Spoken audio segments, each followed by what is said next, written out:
This week's weekly analysis, quite a few things to cover on. In particular, why did Bitcoin, it's currently retesting 20k last I checked.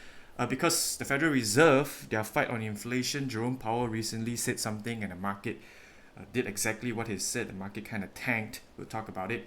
Mt. Gox releasing some Bitcoins. There's rumored that Mt. Gox is going to release over 140,000 Bitcoins actually today. More on this rumor much later. I will discuss about it also. And some other news.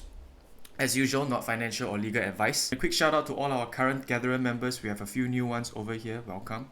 We'll start with Andrew, Yo-Yo, Wendy, Edward, Adam, Alex, Shafiq, CC, Atmos, L, Eric, Wildan, Yimboy, Cody, Hazik, Is, Fitri, Artip, Morpheus, Stan, Urshad, Aizat, CG, Balls, Waki, Dina, Leo, Kit, Mokai, Calvin, Kai, Lanzu, Gerard, Thien, Roy, Tommy, John, Rodney, Clarice, Amirul, Jinkang, Junlo, Helmi, and Adrian.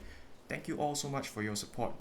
And a quick recap on last week's news. Well, if you were here last week, we invited financial planner and economist Mr. Sani Hamid to talk about the current state of the markets. He provided a lot of insight. And obviously last week, Bitcoin was kind of weak. It dropped from the last week's high of about 25k to last week's low of 21,000, I think 20,800, somewhere along those lines. The first reason is obviously we had the minutes of meeting released last week. The Federal Reserve, Jerome Powell, said that, hey, we need to tackle inflation and we are favoring more aggressive rate hikes. So then investors, they kind of expected this already, but they expected the Federal Reserve to be a bit more lenient in terms of rate hikes. But this kind of counteracted their predictions and the market kind of tanked. The last straw over here was Germany released their inflation data. It came out at 37%, way higher than analysts' predictions of 32%. And with these two factors, you have ourselves a massive long squeeze. Over $600 million of long positions were liquidated. And if you look at the chart last week, which later I will do some TA also, the higher low was kind of building an ascending triangle. Then a lot of bullish traders went long at the 25k mark, expecting Bitcoin to break the resistance, and obviously they got massively wrecked and liquidated. We also touched a bit on the Bitcoin bubble index, how from 2016 to 2022 it kind of looks like a bubble, and we are not at the despair stage yet. When we put to the despair stage, it brings Bitcoin's price about 10 to 12k. We're not too sure about that price range, but we're kind of confident that Bitcoin will continue to skid downwards because the S&P is expected to retrace another 40 to 50% as the global economy enters into a recession. We all know the Federal Reserve right now is aggressively hiking rates, and you can see the S&P kind of retracing. So Mr. Sani Hamid is expecting more retracements to come, and therefore we are expecting either the same movement for Bitcoin or worse. Let's dive right into this week's news. There's more downside to come, to keep it simple. Fear and Greed Index currently stands at, well, back to fear again, 28 points. Now, a bit surprising things over here is that, this week Bitcoin obviously bled quite a bit. It went from 22k, right now it's retesting 20k again. But the fear, this sentiment over here, did not even budge.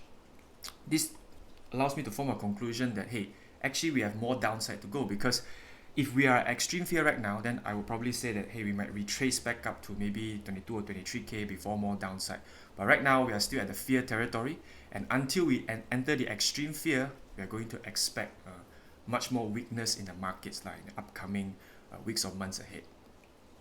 Next up is we shift to the daily chart for Bitcoin. Obviously, right now, Bitcoin is testing the 20k psychological support. And the failure to defend this mark will send Bitcoin back down to the last line support of 17,400. A bit of facts of this week is that, we did see some buyback pressure when Bitcoin touched 21k over here. You see the RSI trying to go back up. So buyers stepped in to try and defend 21k, but obviously they failed to defend that level. And when we're talking about the 20k mark for Bitcoin, I don't think this will last. It may be, I'm not sure, maybe by tonight or tomorrow, it will probably break 20k already, because buyers right now, they are pretty weak, and the sellers, they are quite strong right now, in particular more recently. Yeah, and let's go into the reasons why Bitcoin dipped to the low of 19,800 this week. Well, more aggressiveness hinted by the Fed. Jerome Powell on the Jackson Hole, Wyoming on Friday, he conducted a policy speech. So I'm just going to read through what he said. Fed Chairman Jerome Powell pledged that central banks will use our tools forcefully to attack inflation that is still running at 40-year highs. Okay, this is no surprise to investors. Investors are expecting this already. In his policy speech, Powell added that higher interest rates. Now, this is the one that really shocked investors, because investors were expecting that, hey, maybe, 75 basis point hike, then September maybe reduce it down to 50 basis points. But from what Jerome Powell said over here in Friday, now investors are thinking that maybe the Federal Reserve will go on to hike interest rates by 75 basis points, or maybe even 100 basis points, 0.75% or 1%. Will persist for some time. Historical record cautions strongly against prematurely loosening policy. So they do not want to pivot straight away. They do not want to lower interest rates. At the end of the day, the inflation remains unresolved. They want to make sure inflation comes back down to their target of 2%. Then only they consider to reverse course and start to lower interest rates. Now, this was the shocker to the markets. The remarks came amid signs that inflation may have peaked, but it's not showing any marked signs of a decline. So what this means is that, yes, we may not see a 9.1% CPI anymore, but it's not declining fast enough.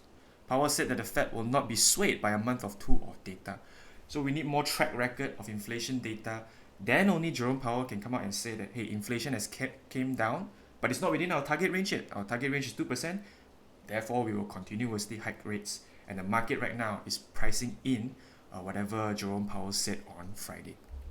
Just some more things that you need to know from the article itself. Going to quickly read through. Even with a series of 4 consecutive interest rate hikes, totaling 2.25 percentage points, Powell said that this is no place to stop or pause, even though benchmark rates are probably around an area considered to neither stimulate or restrict growth. Higher interest rates, slower growth, and softer labor market conditions, yes, they brought down inflation. They will also bring some pain to households and businesses. So the Federal Reserve acknowledges the damage that they're doing to the economy right now, but a failure to restore price stability would mean far greater pain. So over here, you can really see what's the Fed's priority. And obviously their priority is to really bring down inflation to their target range again of 2%. Stocks fell after Jerome Powell's speech. Dow Jones shedding 500 points, treasury yields, obviously they're off the highs of the session, and you expect crypto to follow as well. The remarks came amid signs, this one we've covered already, that inflation has not showed any signs of a decline just yet.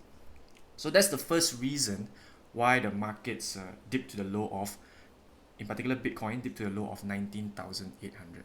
Okay, that's the first reason. Now the next reason, there's this massive rumor spreading around in Twitter right now. Even I